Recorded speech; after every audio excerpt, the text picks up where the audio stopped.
Haala gabaa kana mee har'as ilaalaa akkam jirtu hordoftoota koo nagaa keessan nagaan waaqayyoo isiniif yaa baay'atu. Har'a gabaa dhaqeen galee akkuma isinitti beekaani qexoon qexadha. Maaliif supermarketii guddaani nu bira hin jiru nuti gabaa torbaniin deemanna jechuudha. Har'a immoo gabaa qiccidhee dhaqee dhufe.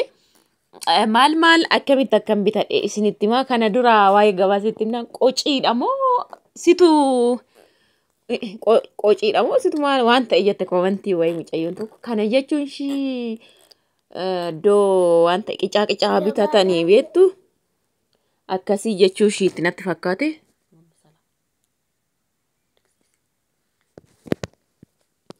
Anyway har'aa waanan biteen isinitti agarsiisaa nafaana ta'a isinii gabaa dhaqee dhufe jechuudha. Yaa firiijiin naqadha isiniin jedhe akkuma jedhe.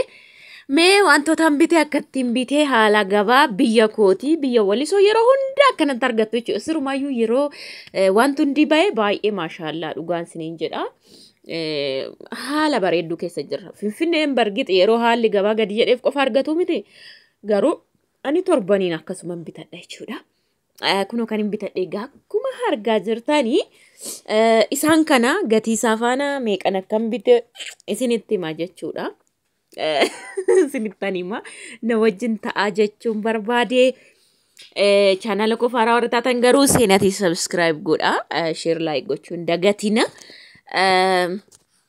Egaa asima kan inni bite akkuma argitan dabaaqulaa, timaatimii, timaatimiin qacaacatu riifu bahe guddaan hin jiru hamma jechuudha. Ishee biyyaa jedhan isheedha. Riifu baate waan gunda bichaadha jechuudha. Innaa dinnichaan bitee akkuma argitanii dinnichi widdiidha xiqqoo isheeti. Asitti kun nacci shunkurtii bitee meeqan akkam bites isinittan himaa. Kaarotii bitadhee jira. Egaa waan hundaa nagadadhe kan inni isinitti hin agarsiifnes jira gaa hundaan dubbatan dudda dhungatan jedhani. Hundaa isin gaarummaadha isinitti agarsiisa isin baay'ee jettu waan ta'eef raafuu kana akkasitti bitadhee waan baay'een bitadhee jechuudha dhugaa dubbachuudhaafi.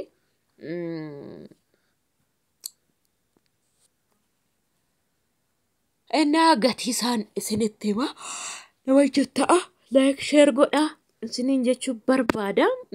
Yeroo hundaa biyya keenya kun taa'anii kan gurguranidha yookiin gabaa keessaa waan bitatan maddabanii jira miti akkasi jechuudha nu bira. Gabaadhuma tokkichatu jira. Isumatu dhaabbata jechuudha. Isuma bittu supermarketiin iddoo tokko kuduraa jettee jirti. Innuyyuu avokaadoo, maangoo, paappaayyaa minaamina malee shunkurtii, timaatimii minaamina iddoo isinii kennanii miti jechuudha. Supermarketii jechuun waan hundumaa iddoo fudhatanii galtan. Garuu as walisoo hin jiru. Yoo soba ta'e ijoolleen keenya isinitti himuu dandeessu. Naannoo firuutiin suuqii firuutti jira miti inni jira jechuudha. Burtukaana minaamina suuqiin lama wayii jirti walisoo kana keessa. Kanaan ala gabaa guddaatu jira waan ta'eef gabaadha waan feetan maxxartanii argattu. Asitti zayituunadha. Jira garuu qacaacaadha biyya keenyatti kunis avokaadoon jira. Appilii san argitanii appilii kana bachaa argattu bakka biyya keenyatti. Qacaca tokko dhugaa waaqayyoo isinitti himaa jechuudha. Innaa biyya keenya maashaallah kan jettan avokaadoodha bakka akka malee jechuudha. Innaa asitti dinnicha sukkaaraa daa'imaafis bareedduudha. Affeeleen daaka jechuudha. Akkuma isinitti himee dabaaqula dinnicha sukkaaraa dinnicha kaarotii mokorooniis haa ta'u ruuziis waan itti dabalutti dabalees iddoo tokkotti daakaafi jechuudha mucaadha. Innaa akkuma argitan kun amma kanan nagadadhe gatii isaan isinitti himaa na wajjin ta'aa isiniin jechuu barbaada. Akkuma argitan dabaaqula sana duudaa isaa baqaqsaniiti duudaa gabaa geessaniiti iddoo 8tti baasu tokkoosaa jechuudha. Gartokkeessa iddoo 4tti isa baasan sana birrii 25-30tti gurguru jechuudha. Okay isa kanin guyyaan bituu fi mucaadhaa fi kan ammoo baruu qabdu timaatimiin jilmaan bitadheeyanii jilmaan bitee. Akkana kiiloo 3 taati yeroo akkanatti kaameratti qabu xiqqoo seetu malee jechuudha. Akkasi ani kan hin bite garuu birrii jaatama qofaan hin bite timaatimii jechuudha. Jilmaan bite kiiloo birrii 50 kiiloon amma jechuudha. Shunkurtiin kiiloo 2 kiiloon birrii 90 kiiloo 2 bitadheeni. Qaaraa akkuma argitan sana jilmaan birrii 40 bitadhee nama manaa fide haadholii irraa jechuudha. Xixiqqeessanii warra manaa fidanii. Appilii sana firee 5 ምናምን ja'an beeku birrii 20 natti kennanii normaalii warruma manaa fide haadholiidha jechuudha. Kiiloodhaan ምናምን jechuus hin danda'u akka biyya kootan sitti ma avokaadoo sana birrii 30 hin bite mindino zayituuna birrii 20 hin bite zayituuna sana jechuudha. Kaameeraa waan hin fageesseef xixiqqoo sentis fakkaatama irraa gadee waan hangadi waraabeef jechuudha. Eshi akkuma argitan jechuudha.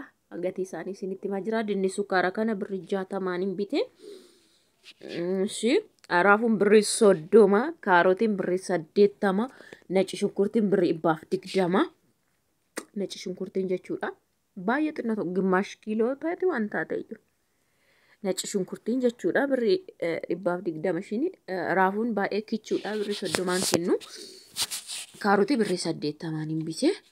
Normally birrii 40 lafa kaa'u lamaan fudhee jechuudha. Intini immoo birrii iddoo 3 fudhee jechuudha. Qullubbii birrii 40 lafa kaa'u sanaa oliin lafan kaa'anii gabaa biyya keessatti jechuudha. Sanarra dinnichi birrii 80 kiiloon beekanii asitti kiiloo gaafadhe sin beeku garuu madaaba lama fuudhanii birrii 40 birrii 40 lama fuudhee jechuudha. Dinnichi xiqqooshi baay'ee guddiidha. Innaa qaaraa akkuma argitan birrii 40 hin bitee avokaadoo 30 shi sana 20 hin bitee zayituunaallee 20 hin bitee appilii 20 jechuudha. Dinni sukkaara asitti birrii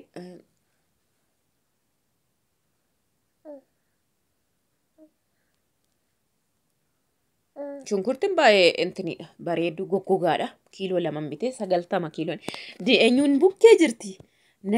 Zinjibilli dhugaa waqa birrii 40 bukkee jirti. Xinnoo shunkurtii bira jechuudha. Zinjibilli fi naci shunkurtiin baay'ee guddiidha.